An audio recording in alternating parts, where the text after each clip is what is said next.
was in 2006-2009 timeframe, we'd spent 20, 25 years fighting combat operations in the Middle East, supporting the guys and girls on the ground. Dan Robinson is a graduate of the UK Fighter Weapons School, the equivalent of the Navy's Top Gun.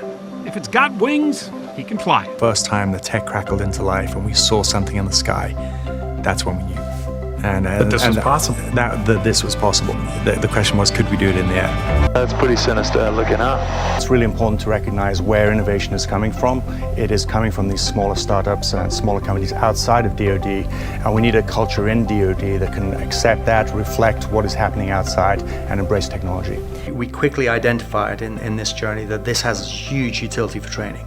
Exactly. But critically, it has absolute utility for the warfighter. The ability to shorten the kill chain, Right. the ability to save lives. Right. And so, outside the remit of the tests we're doing for the Air Force right now, we're simultaneously working on some very interesting applications for warfighting. It is certainly a very curious case of where is the Russian Air Force right now.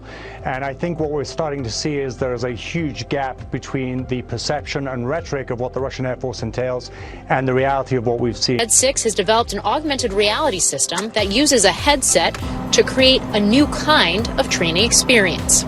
The idea is not to skimp on training, it's to create better pilots with a better quality of training. And augmented reality can do that. Really passionate about a problem that we were struggling with, and you will all be intimately familiar with, even back in 2006, and that is training. How do we fundamentally train? I wanted to solve that problem, allow us to train against emerging threats, giving realistic training to the flight crews, and that's exactly what the ATOS technology does. So the value proposition just of that single demonstration alone was amazing. So we got a cue in the helmet, and out in the distance, they were able to see something that looked like an airplane, maybe 5 miles away at the time. We then came off the tanker. I demonstrated a barrel roll around the tanker. The whole tracking solution worked perfectly. We knew we had the genesis of something special. I actually agree with those sentiments. I think the time to impose a no-fly zone was certainly a year ago, prior to the conflict. Right now, it's incredibly difficult. Look, I think militarily, tactically, operationally, we could employ a no-fly zone. It is doable, but it's immensely complex to do with a number of considerations that inevitably would lead to an escalation in conflict.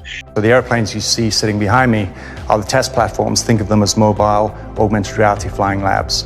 And we've developed the world's first truly outdoor augmented reality capability that works in dynamic environments, up in the sky at 300-400 miles an hour, pulling G's, going upside down.